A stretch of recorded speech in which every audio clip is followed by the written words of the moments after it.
What's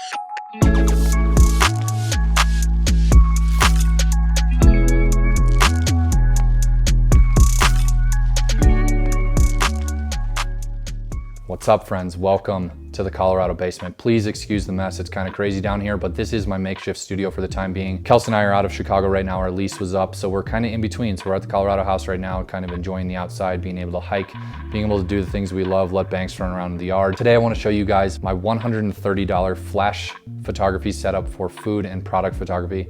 It's beautiful, it's easy, it's cheap. That's it. Let's go. All right, so let's just go through the gear real quick. First and foremost, and the most important thing is you're gonna need a flash. The flash that I have right now that I currently use, that I've been using for the last 4 years, is a $32 flash. It's the newer TT560. This thing's a beast. It's never failed me. I use rechargeable batteries in it. It's $32 on Amazon. That's so cheap. Like, commercial flash is gonna be so expensive. And like, this is one of those things that you can get beautiful light without spending a ton of money. Second, you're gonna need an umbrella. And what this does is the umbrella opens up. It has a white liner on the inside. So what the flash does is it bounces off the inside of the umbrella, and then all that beautiful diffused light comes back onto your scene, creating a nice soft image. The third thing is you're gonna need a holder for your umbrella and flash, and this is $11. Your umbrella sticks in the little hole and the flash mounts on top, and then you're able to put that holder onto the stand, which is the next thing that I'm gonna talk about. So the stand is $25. It's a really basic one. You can probably find some cheaper than this, but this is the one I picked up. It's gonna hold your umbrella and flash and receiver, no problem. So the last and probably the second most important thing besides the flash is your receiver and your transmitter. So you're gonna have the transmitter mounted to your camera and the receiver mounted to the flash. And what that does is your camera is able to talk to the flash to tell it when to illuminate the scene when your shutter is open. So you get a nice, crisp, beautiful image. And the transmitter and receiver that I originally bought was $24. It lasted me 3 years, and I just broke it recently. And I'm really mad about it because it was a good one. But honestly, $24 is so cheap for something like that. And then the last thing is rechargeable batteries, which I bought a few of those for $19 or something like that on Amazon. But that's it, $131 basically for a very simple, beautiful flash setup where you don't need a ton of gear. You don't need to spend a lot of money. It's 130 bucks. That's so achievable and doable. I'm just showing you guys exactly how I'm able to take the images that I take with the flash that I use. So like, you don't have to have like a laundry list of professional $1,000 equipment to get gorgeous photos. This is something that I've been using for a long time and I love it. And I've really gotten used to it. Now recently, I've upgraded a couple of things.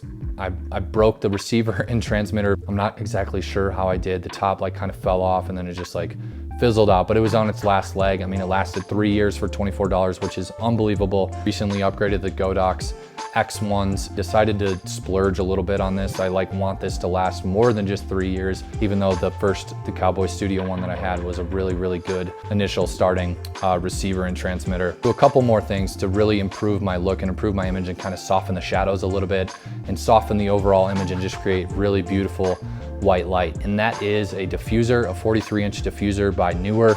Super cheap. I bought a couple of clamps at Lowe's for $3 each, and then 2 more stands at $25 each. So if you didn't have to buy the new transmitter and receiver, which you probably won't have to, but if you want like an additional layer of soft light, it's just gonna cost you like $80 more, which is still like smoke. Like, you're still under, let's see, 80, 30, like you're just over $200 for like the most basic, beautiful setup ever. Like, it's so amazing. Like, I want you guys to get in this. I want you to love it because I loved it and it's worked for me for a long time, and I've been able to shoot for so many clients using the same look. Like, you don't have to spend a ton of money. But the very basic setup, the one that I got started and shot with for so long, is just 130 bucks. It's so cheap. Everything is linked in the description below if you guys want to check it out. Feel free to ask me questions at any time, but I just thought I'd make this video for you guys to show you that flash photography doesn't have to be difficult. It's very simple.